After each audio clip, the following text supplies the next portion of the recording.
আসসালামু আলাইকুম ওয়া রাহমাতুল্লাহি ওয়া বারাকাতুহু। সুপ্রিয় দর্শক শ্রোতা, উত্তর আমেরিকার বাংলাভাষী দর্শকদের টেলিভিশন চ্যানেল টাইম টেলিভিশন আপনাদের সবাইকে স্বাগত জানাচ্ছি। আমি মোহাম্মদ শহীদুল্লাহ। মহান আল্লাহ পাক রব্বুল আলামিন পবিত্র কালামুল্লাহ শরীফে ঘোষণা করেছেন, বিসমিল্লাহির রহমানির রহিম, সুবহানাল্লাযী আসরা বিআবদিহি লাইলাম মিনাল মসজিদিল হারাম ইলাল মসজিদিল আকসা আল আয়া। মহান আল্লাহ পাক রব্বুল আলামিন তার প্রিয় হাবিব হযরত মুহাম্মদ সাল্লাল্লাহু আলাইহি ওয়াসাল্লামের জীবনে সবচেয়ে গুরুত্বপূর্ণ, অন্যতম, শ্রেষ্ঠতম যেই মুজিজাটি, সেটি হচ্ছে মেরাজ। আর আজকে এই লাইলাতুল মেরাজ বিষয়ে আমরা আলোচনা করব। আলোচনার জন্য আমাদের সঙ্গে আছেন আহলে বাইত কেন্দ্রীয় মসজিদের সম্মানিত ইমাম খতিব, বিশিষ্ট আলেমে দ্বীন, আন্তর্জাতিক মুফাসসিরে কোরআন ইমাম আইনুল হুদা। আসসালামু আলাইকুম ওয়া রাহমাতুল্লাহি ওয়া বারাকাতুহু। জি, আপনি কেমন আছেন? আলহামদুলিল্লাহ, ভালো আছি।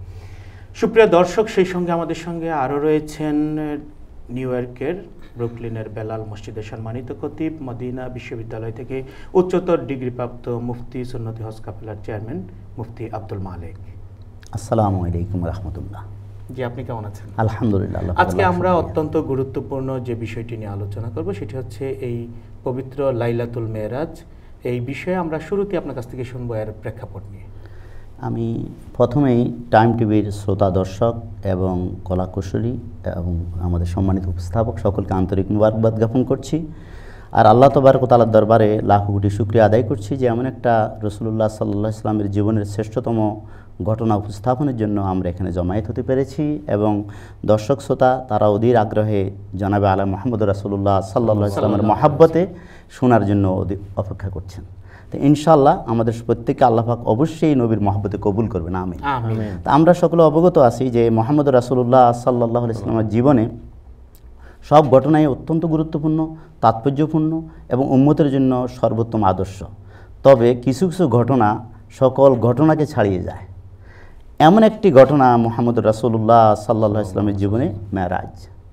আমি বলবো সর্বশ্রেষ্ঠ, সর্বকালের, সর্বযুগের সর্বশ্রেষ্ঠ মহামানব মুহাম্মদুর রাসূলুল্লাহ সাল্লাল্লাহু আলাইহি ওয়াসাল্লামের জীবনে মানব ইতিহাসের সর্বশ্রেষ্ঠ ঘটনা মেরাজ। এই মেরাজটা সংগঠিত হয়েছেন একটা অত্যন্ত গুরুত্বপূর্ণ এবং বিশেষ প্রেক্ষাপটে। সেই প্রেক্ষাপটটা যদি আমরা সামারাইজ করি, এটাকে খুব সংক্ষিপ্ত আকারে বলি, তাহলে আমরা লক্ষ্য করব মেরাজ পূর্ববর্তী অবস্থা। এর মধ্যে আপনারা লক্ষ্য করেছেন দাওয়াতের এক পর্যায়ে মুহাম্মদুর রাসূলুল্লাহ, যিনি ছিলেন আলামিন, যিনি ছিলেন বিশ্বস্ত, যিনি ছিলেন সকলের প্রিয়, সর্বশ্রেষ্ঠ বংশের সুসন্তান আরবের দুলাল মুহাম্মদুর রাসূলুল্লাহ সাল্লাল্লাহু আলাইহি ওয়াসাল্লাম মুহূর্তেই তিনি হয়ে গেলেন নিষিদ্ধ, হয়ে গেলেন অবহেলিত, হয়ে গেলেন নির্যাতিত, বঞ্চিত। এক পর্যায়ে মক্কাতুল মুকাররমায় তিনি সম্পূর্ণরূপে বহিষ্কৃত। বুকভর আশা নিয়ে চলে গেলেন তায়েফের জমিনে। যে মর্মান্তিক, লোমহর্ষক, হৃদয় বিদারক ঘটনা, সেটা আমরা সকলে অবগত আছি। মুহাম্মদুর রাসূলুল্লাহ সাল্লাল্লাহু আলাইহি ওয়াসাল্লাম তায়েফ থেকে ফিরে আসার পথে মক্কাতুল মুকাররমার অনতি দূরে, তায়েফ এবং মক্কার মাঝখানে সায়ালুল কবির নামক জনমানবহীন বিশাল মরু প্রান্তরে মধ্য রজনীতে নিজকে আবিষ্কার করলেন যে রক্তাক্ত, ক্লান্ত, পরিশ্রান্ত মুহাম্মদুর রাসূলুল্লাহ সাল্লাল্লাহু আলাইহি ওয়াসাল্লাম আল্লাহ পাকের নামাজরত। সেই অবস্থায় আসলো, আল্লাহ পাক প্রেরণ করলেন আশাভঙ্গের জ্বালা নিয়ে যে মুহাম্মদুর রাসূলুল্লাহ তায়েফ থেকে ফিরে আসলেন, তার সামনে আশার আলো দপ করে জ্বলে উঠল। 70 জন জিনকে প্রেরণ করা হলো। কোরআনে বর্ণনা আছে সেই জিনেরা কীভাবে ইসলাম গ্রহণ করেছে, বলুন আলহামদুলিল্লাহ। সেখান থেকে রাসূলুল্লাহ সাল্লাল্লাহু আলাইহি ওয়াসাল্লাম চলে আসছেন আবার সেই পরিচিত হেরার রোশনি, যে পর্বত বিকীর্ণ করেছে, সারা পৃথিবীকে আলোকিত করেছে, জাবালুন নূর হেরা পর্বতে। সেখানে কিছু সময় ধ্যান, তপস্যা এবং আরাধনা করে তিনি মোতেম ইবনে আদির রাজনৈতিক আশ্রয়ে মক্কাতুল মুকাররমায় প্রবেশ করেন। তা আপনারা লক্ষ্য করলেন যে মুহাম্মদুর রাসূলুল্লাহ সাল্লাল্লাহু আলাইহি ওয়াসাল্লামের জীবনে মেরাজ ঘটে যাওয়ার আগে তায়েফের মর্মান্তিক ঘটনা, মক্কাতুল মুকাররমায় তিনি সম্পূর্ণ নিষিদ্ধ হওয়া এবং এই প্রেক্ষাপটে জিনদের ইসলাম গ্রহণ এবং আদ-দাউস গোত্রের প্রখ্যাত নেতা, কবি, সাহিত্যিক, পণ্ডিত তুফাইল আদ-দাউসির ইসলাম গ্রহণ। এমন এক প্রেক্ষাপটে আশা নিরাশার ধোলা চালে, আশা নিরাশার আলো আধারিতে মুহাম্মদুর রাসূলুল্লাহ সাল্লাল্লাহু আলাইহি ওয়াসাল্লামের ডাক পড়েছে সর্বোচ্চ জায়গা থেকে, সেটা আল্লাহ তাবারক ওয়া তাআলার দপ্তর থেকে। তিনি এবার এই মাটির মানুষ, সর্বশ্রেষ্ঠ মানুষ, সর্বোচ্চ মর্যাদায় অধিষ্ঠিত প্রতিষ্ঠিত নবী সমগ্র পৃথিবীতে চমকিত করে সারা পৃথিবীকে কিয়ামত পর্যন্ত চ্যালেঞ্জ ছুড়ে দিয়ে এই পৃথিবী থেকে সরাসরি মক্কাতুল মুকাররমা থেকে বাইতুল মুকাদ্দাস থেকে সপ্ত আসমান থেকে শরীফুল আকলাম সিদরাতুল মুনতাহা শরীফুল আকলাম থেকে সরাসরি তার রব আল্লাহ তাবারক ওয়া তাআলার আরশের সাথে লেগে যায়। আল্লাহু আকবার। এজন্যই তো সুবহানাল্লাযী আসরা বিআবদিহি। জি, ধন্যবাদ আপনাকে ইমাম আইনুল হুদা। আপনার কাছ থেকে শুনবো এই যে উম্মে হানির গৃহ থেকে যে 26 তারিখ অথবা 27 তারিখে যে দিবাগত রাতের যে ইসরা প্রথম, তারপর মিরাজ, এই জায়গা থেকে যদি আমাদেরকে কিছু তথ্য আপনি দেন। জি, আলহামদুলিল্লাহ, সালাতু ওয়াসসালামু আলা রাসূলিল্লাহ। আমিও প্রথমেই টাইম টিভি এবং দর্শক যারা আছেন সবাইকে ধন্যবাদ জানাই। এবং আজকে আমাদের সাথী যে মৌলানা মুফতি আব্দুল মালিক সাহেব অত্যন্ত সুন্দরভাবে মেয়ারাজুন নবী ইসরা ও মেয়ারাজের প্রেক্ষাপট তুলে ধরেছেন। আমি শুধু একটু অ্যাড করবো, এখানে প্রেক্ষাপটটা আল্লাহর হাবিবের জিন্দেগির যে কোনো একটি ঘটনা বিভিন্ন দিক থেকে আলোচনা করা সম্ভব এবং সব দিক থেকেই আমাদের জন্য কোনো না কোনো শিক্ষা আছে, জানার বিষয় আছে।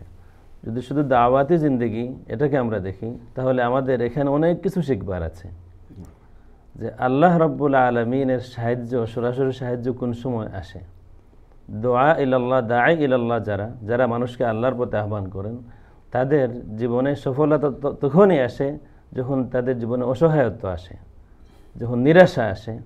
আল্লাহর হাবিব সাল্লাল্লাহু আলাইহি ওয়া আলিহি ওয়াসাল্লাম মক্কা শরীফ থেকে যখন তায়েফ গেলেন, সময়ের স্বাভাবিক ছিল না, মানুষের কাছে আল্লাহর হাবিবের কদর ছিল না, কয়েকজন ছাড়া। তায়েফ গেলেন এবং সেখানে সেই নির্যাতন, এবং এরপরে যখন ফেরত আসেন এই মুহূর্তে আল্লাহর হাবিবের একটি দোয়া আছে। আমি মনে করি আমরা তো নগণ্য মানুষ, দাঈ ইলাল্লাহ যারা মানুষকে আল্লাহর পথে ডাকবেন তাদের জন্য আল্লাহর হাবিবের এই দোয়ার মধ্যে অনেক শিক্ষা আছে। নির্যাতনটা এমন ছিল, আল্লাহর হাবিব বেহুশ হয়ে পড়ে গিয়েছিলেন, সমস্ত শরীর রক্তাক্ত হয়ে গিয়েছে। সাথী সাহাবী ছিলেন সৈয়দুনা যায়েদ রাদিয়াল্লাহু তাআলা আনহু, ওনার মাথা ফেটে গিয়েছিল। আল্লাহর হাবিব উতবা এবং শাইবা ইবনা রাবিয়া দুই ছেলে তাদের বাগানের পাশে এসে এই সময় একটি দোয়া করলেন। দোয়াটা ছিল আল্লাহুম্মা ইন্নী আশকু দাআফা কুওয়াতি ওয়া কিল্লাতা হিলাতি ওয়া হাওয়ানি আলান নাস ইয়া আরহামার রাহিমিন। আরও লম্বা দোয়া। আমি শুধু এটুকু বলবো যে আল্লাহর হাবিবকে এত নির্যাতন করা হলো, যিনি সম্পূর্ণ নির্দোষ ছিলেন, শুধুমাত্র এটাই অপরাধ ছিল তিনি মানুষকে আল্লাহর পথে ডাকেন। কিন্তু আল্লাহর হাবিব এত নির্যাতনের পরে তাদের বিরুদ্ধে কোনো অভিযোগ করলেন না, বরং বললেন, হে আল্লাহ, আমার অভিযোগ কারো বিরুদ্ধে নাই, বরং আমার অভিযোগ আমার বিরুদ্ধে। ইন্নী আশকু দাআফা কুওয়াতি, আমার মধ্যে দুর্বলতা আছে, আমি ঠিকমতো বুঝতে পারি নাই, আমি ঠিকমতো তাদেরকে বলতে পারি নাই, আমি এই অভিযোগ তোমার কাছে করছি। ওয়া হাওয়ানি আলান নাস কিল্লাতা হিলাতি, আর আমার যে সহায় সম্বল যা লাগে মানুষকে, নিজের মানে আধ্যাত্মিক যে সহায় সম্বল লাগে, আল্লাহ আমার এর মধ্যে অভাব আছে। ওয়া হাওয়ানি আলান নাস, আর মানুষের কাছে আমার কদরের অভাব আছে। আল্লাহ, আমি কারো বিরুদ্ধে অভিযোগ করব না, আমি শুধু তোমার কাছে হাত বাড়াবো, ইয়া আরহামার রাহিমিন। আমরা এই দোয়াটা থেকে আমরা যে শিক্ষা গ্রহণ করার জন্য আমরাও দাওয়াতি কাজে। এই ক্ষেত্রে আরেকটু সংযোজনী করা যায় এই দোয়ার সাথে আরেকটা দিক, মোহাম্মদ রাসূলুল্লাহ আরেকটা গুরুত্বপূর্ণ দোয়া, সেটা যখন তিনি বুঝতে পারলেন যে তায়েফবাসীর ব্যাপারে আল্লাহ পাকের ফয়সালা কি। দণ্ডায়মান ফেরেশতা পাহাড় নিয়ে দাঁড়িয়ে আছে, কীভাবে পাহাড়ের নিচে মেসাকার করে দেওয়া হবে। সঙ্গে সঙ্গে মোহাম্মদ রাসূলুল্লাহ সেজদায় পড়ে বললেন, আল্লাহু মাগফির লাহুম ইন্নাহুম লা ইয়ালামুন লাআল্লাহুম ইয়াহতাদুন। তিনটা শব্দ ব্যবহার করলেন যে আল্লাহ, আপনি কওমে নূর মতো ধ্বংস করে দিবেন না, দয়া করে তাদেরকে ক্ষমা করেন। আল্লাহ ক্ষমা করার যে প্রার্থনা রাসূলুল্লাহ করলেন তার সাথে একটা আর্গুমেন্ট পেশ করলেন যে আল্লাহ, তারা অজ্ঞ, তারা জানে না। আল্লাহ, এই ওজরকে আপনি গ্রহণ করে তাদেরকে মাফ করে দেন। সঙ্গে সঙ্গে একটা প্রত্যাশা ব্যক্ত করলেন যে লাআল্লাহুম ইয়াহতাদুন, আল্লাহ, আমি আশা করি অবশ্যই তার হেদায়েত প্রাপ্ত হবে। আজকে তায়েফের জমিনে একজন মানুষ পাবেন না যে মুহাম্মদুর রাসূলুল্লাহ সাল্লাল্লাহু আলাইহি ওয়াসাল্লামের বিরুদ্ধে কথা বলবে। ওনার মিশনের বাইরে এমন ভাবে আল্লাহ পাক কবুল করে নিয়েছেন। এটা আমরা যে জায়গায় ছিলাম যে উম্মে হানির ঘর থেকে ইসরায়েল রওনা হওয়া, এই জায়গা থেকে যদি আমাদের জি এখানে এটা তো অত্যন্ত প্রেক্ষাপট যেহেতু আমাদের সামনে এসেছে যে এটা প্রেক্ষাপটটা আমরা সামারাইজ করলে একটা সেন্টেন্সে এইভাবে বলতে পারি যে মেরাজ থেকে এমন একটা প্রেক্ষাপটে সংগঠিত হয়েছে যে একজন মানুষ যখন আল্লাহ পাকের দিন ইসলামের জন্য, আল্লাহ পাকের মিশনের জন্য, কালমার জন্য সর্বনিম্ন জিল্লতি বরদাস্ত করে, তখন আল্লাহ তবারক তাআলা তাকে সর্বোচ্চ মর্যাদা আসীন করে। এই সর্বমর্যাদার আসীনের জার্নি শুরু হয়েছে উম্মে হানির ঘর থেকে। খুব সংক্ষেপে যদি বলেন আমাদের। এই জার্নিটা একটা মিরাকল জার্নি, অভিভূত করে দেওয়ার মতো, বিশ্ব অভিভূত হওয়ার মতোই বলেই আল্লাহ সুবহানাল্লাহ আসরা বিআবদিহি সুবহানা দিয়ে শুরু করেছেন। Really wonder. কিয়ামত নবীদেরকে আল্লাহ পাক যে মুজিজা দেন, কিয়ামত পর্যন্ত সমগ্র বিশ্বকে চ্যালেঞ্জ ছুড়ে দেওয়া হয়। আজ পর্যন্ত হযরত মুসা আলাইহিস সালামের লাঠির সমতুল্য কোনো সাপ বা লাঠি পৃথিবীতে আসবে না। আজ পর্যন্ত হযরত ঈসা আলাইহিস সালামের চিকিৎসা যে তিনি জ্ঞান আল্লাহ পাক ওনাকে দান করেছেন, মৃতকে জীবিত করা, জন্ম অন্ধকে মুহূর্তের মধ্যে চক্ষু দান করা, এটা চিকিৎসা বিজ্ঞানকে কিয়ামত পর্যন্ত অক্ষম করে দিয়েছে। তেমনিভাবে মুহাম্মদ রাসূলুল্লাহ সাল্লাল্লাহু আলাইহি সাল্লামকে আল্লাহ পাক সশরীরে মেরাজে নিয়ে কিয়ামত পর্যন্ত সকল সৌরবিজ্ঞান এবং সকল মৃত্তিকা বিজ্ঞান, ইভেন আপনার সকল চিকিৎসা বিজ্ঞানকে অক্ষম করে দিয়েছে। আপনি লক্ষ্য করেন, ছাদ ফেটে গেল, ফেরেশতারা আসলো, মুহাম্মদ রাসূলুল্লাহকে ঘুমন্ত অবস্থায় নিয়ে যাওয়া হলো কাবার পাশে, কাবা শরীফের পূর্ব দিকে জমজম কূপ এবং হজরে আসওয়াদের মাঝখানে। হাতিমের বরাবর এই জায়গাটা কেন নেওয়া হলো তারও রহস্য আছে। সেখানে হুজুর পাক সাল্লাল্লাহু আলাইহি ওয়াসাল্লামের অন্তর মুবারক, হাট কলিজা মুবারককে বের করা হলো, সেখানে জমজমের পানি দিয়ে ধৌত করা হলো। এখানে একটা প্রশ্ন আসতে পারে, হাউজে কাউসার নিয়ে আসা হলো না কেন? মুহাম্মদ রাসূলুল্লাহ এই পৃথিবী থেকে যাচ্ছেন, যদি হাউজে কাউসার নিয়ে আসতেন তাহলে উম্মতের জন্য এই পৃথিবীতে হাউজে কাউসার সম্ভব হতো না, তারা পেত আখিরাতে। কিন্তু জমজমকে এমন এক মর্যাদা দেওয়া হলো যাতে সমগ্র পৃথিবীর উম্মত কিয়ামত পর্যন্ত যেন এটা ভোগ করতে পারে। এই জন্য এখানে মুহাম্মদ রাসূলুল্লাহর হাট মোবারক দৌত করে জমজম দিয়ে ওনার হাটকে মহামান্বিত করা হয় নাই, জমজমকে মহামান্বিত করা হয়েছে। সুবহানাল্লাহ। আজকে লক্ষ্য করেন, সেখানে ইনস্টিসিয়ার একটা কথা আছে, একটা হার্ট অপারেশন করলে হার্ট যে বের করা যায়, এটাও এখানে একটা বিরাট ব্যাপার। হার্টকে বের করে সেখানে ঈমান, হিকমত, নবুয়তের পরিপূর্ণ নূর দিয়ে এটাকে আবার যথাস্থানে স্থাপন করা হয়েছে। এরপরে আমরা দেখলাম যে এখান থেকে তাকে দ্রুত সুবহানাল্লাহ যে আসরা বিআবদিহি লাইলা মিনাল মসজিদিল হারামে ইলাল মসজিদিল আকসা। এখানে লক্ষ্য করেন খুব দ্রুত গতিতে কোরআন যেটাকে ইসরা হিসাবে তিনটা সেক্টর বলতে গেলে, একটা হলো কাবাতুল্লাহ থেকে বাইতুল মুকাদ্দাস, এটাকে বলা ইসরা কোরআনের ভাষায়, আর বাইতুল মুকাদ্দাস থেকে সিদরাতুল মুনতাহা পর্যন্ত এটা হলো মেরাজ, আর সিদরাতুল মুনতাহা থেকে আল্লাহ পাকের আরশ আজিম পর্যন্ত যেটা যায় সেটা হলো দিদার, সুবহানাল্লাহ, লাকায়ে মাওলা। তা আল্লাহ সেটা মেরাজে চূড়ান্ত। দুনিয়ার কোনো মানুষের জন্য কিয়ামত পর্যন্ত ওই মেরাজ হবে না। আসেন আমরা লক্ষ্য করলাম, আপনারা দেখেছেন যে কীভাবে মক্কাতুল মুকাররমা থেকে বাইতুল্লাহ শরীফ থেকে বাইতুল মুকাদ্দাসে মুহাম্মদ রাসূলুল্লাহকে নেওয়া হলো। একা একই তিনি যাননি, আসলেন জলিলুল কদর ফেরেশতারা, ফেরেশতাকুলের সর্দার জিবরাইল আমিন মুহাম্মদ রাসূলুল্লাহ সাল্লাল্লাহু আলাইহি ওয়াসাল্লামের রাহবার খাদেম ছিলেন। এখানে একটা রাজকীয় যে অনার, রাষ্ট্রীয় একটা প্রটোকল, সেটাও সুস্পষ্ট হয়ে উঠেছে। একটা রাজকীয় মর্যাদা দিয়ে মুহাম্মদ রাসূলুল্লাহকে বাইতুল মুকাদ্দাসে নেওয়া হলো। সেখানে আরেকটা নতুন দিগন্তে মুহাম্মদ রাসূল আবির্ভূত হলেন। যে নবী মুহাম্মদ রাসূলুল্লাহ পৃথিবীতে অবহেলিত, বঞ্চিত, বিতাড়িত, মক্কার ক্ষুদ্র জমিনে নিষিদ্ধ, সেই মুহাম্মদ রাসূলুল্লাহর নতুন মর্যাদা আল্লাহ পাক দিলেন ইমামুল মালাইকা, ইমামুল আম্বিয়া, ইমামুল মুরসালিন। সকল নবী রাসূলুল্লাহ তার পেছনে সারিবদ্ধ, লক্ষ কোটি ফেরেশতা সারিবদ্ধ, ইমামের আসনে মুহাম্মদ রাসূলুল্লাহ অধিষ্ঠিত।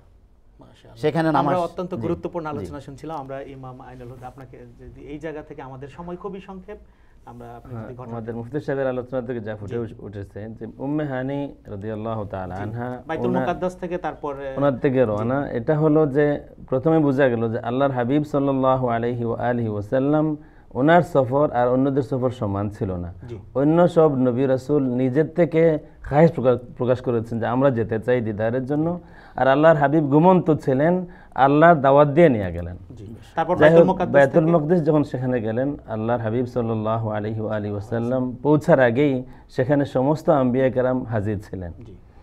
বাইতুল মুকাদ্দাসে সমস্ত আম্বিয়া কেরামকে হাজির করে রাখার একটাই উদ্দেশ্য যে আল্লাহ রাব্বুল আলামিন তার হাবিবকে সৈয়দুল মুরসালিন ইমামুল আম্বিয়া উল মুরসালিন বানিয়েছেন, ফিজিক্যালি যাতে এটা প্রমাণিত হয় যে সমস্ত আম্বিয়া কেরাম সৈয়দুল মুরসালিনের পিছনে ইমামতিতে নামাজ আদায় করলেন। সেখানে অনেক লম্বা ঘটনা এবং টিভিতে আমাদেরকে সংক্ষেপেই বলতে হয়। সেখান থেকে যখন রওনা হলেন সেটাই মেরাজ শুরু হলো, এবং রাস্তায় রাস্তায় প্রতিটি আসমানে আল্লাহ রাব্বুল আলামিনের পক্ষ থেকে বিশাল প্রস্তুতি ছিল। ফেরেশতারা প্রস্তুত ছিলেন, বিভিন্ন আসমানে নবীরা প্রস্তুত ছিলেন, এক এক আসমানে এক একজন নবী ওয়েলকাম জানাচ্ছিলেন। তাইলে বোঝা গেল আল্লাহ রাব্বুল আলামিন তার সমগ্র সৃষ্টিকে এই রাতের সামান্য সময়ে তার হাবিবকে সম্মান দেওয়ার জন্য প্রস্তুত করে রেখেছিলেন একেবারে আরশে আজিম পর্যন্ত। সিদরাতুল মুনতাহা পর্যন্ত জিবরিল আমিন সাথে আছেন, এরপরে আর জিবরিল আমিনের যাওয়া সম্ভব না। আমরা যদি কেন সম্ভব না আর আল্লাহ হাবিবের কেন সম্ভব হলো, লম্বা আলোচনার প্রয়োজন আছে। আমরা শুধু এটুকু বলি যে এটাই ছিল আল্লাহ রাব্বুল আলামিনের ইচ্ছা। জিবরিলের শেষ যেখানে আল্লাহর হাবিব সাল্লাল্লাহু আলাইহি ওয়া আলিহি ওয়াসাল্লামের দিদারে রব, যেটা মুফতি সাহেব বললেন, সেখান থেকে শুরু হয়। জিবরিল যেখানে শেষ করলেন আর যাওয়া সম্ভব না, আল্লাহর দিদার সেখান থেকে শুরু হলো আল্লাহর হাবিব সাল্লাল্লাহু আলাইহি ওয়া আলিহি এবং সেখানে তো কোনো ফেরেশতা, কোনো মানুষ, কারো পক্ষে আল্লাহরই সেখানে যাওয়া সম্ভব না। জিবরাইল একটা উক্তি করেছেন, ইয়া রাসূলুল্লাহ, হুজুর পাক সাল্লাল্লাহু আলাইহি ওয়াসাল্লাম যখন জিবরাইলকে আবেদন করলেন, জিবরাইল আপনি আমার সারা জীবনের সঙ্গী, আজকে একাকী আমাকে ছেড়ে দিলেন। জিবরাইল বলল, ইয়া রাসূলুল্লাহ, সৃষ্টির শুরু থেকে এই পর্যন্ত একমাত্র একজন মানুষের জন্য প্রথম পারমিশন দেওয়া হলো। একজন সৃষ্টি, একজন মানুষ, একজন নবী, তিনি আপনি। এর আগেও কেউ পায়নি, এর পরেও কেউ পাবে না। এটাই মোহাম্মদ রাসূলুল্লাহর ইউনিক মর্যাদা। জি, যেখান থেকে তারপরে সামনে যখন গেলেন, একটা বর্ণনা আছে, যখন কাছাকাছি পৌঁছলেন একটা আওয়াজ শোনা গেল। কোনো বর্ণনা এটা সাইয়্যিদনা আবু বকর সিদ্দিক রাদিয়াল্লাহু তাআলা আনহুর আওয়াজ। কথাটা হলো, কাইফিয়া মুহাম্মাদু ফা ইন্না রাব্বাকা ইউসাল্লি, হে মুহাম্মদ সাল্লাল্লাহু আলাইহি ওয়া আলিহি ওয়াসাল্লাম, আপনি থামুন, আপনার রব সালাত আদায় করতেছেন। এটা আওয়াজটা ছিল সাইয়্যিদনা আবু বকর সিদ্দিক রাদিয়াল্লাহু তাআলা আনহুর।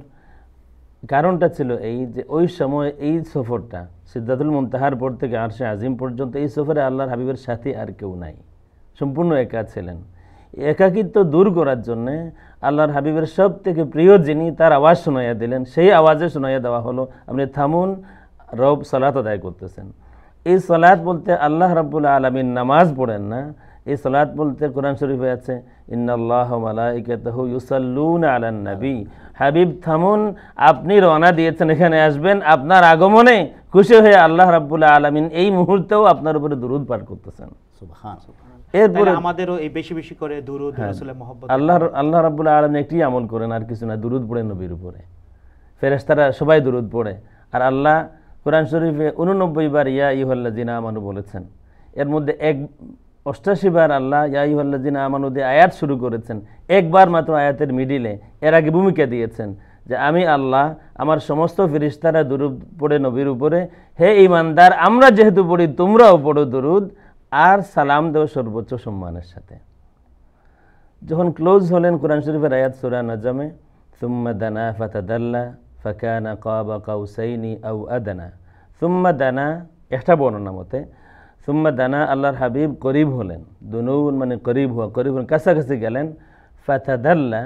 ফাতাদাল্লা হলো যখন কোনো মেহমান আসেন, তখন মেহমান সামনে আসেন, মেজবান আগেই আসেন ওনাকে নেওয়ার জন্যে, ওয়েলকাম করার জন্যে।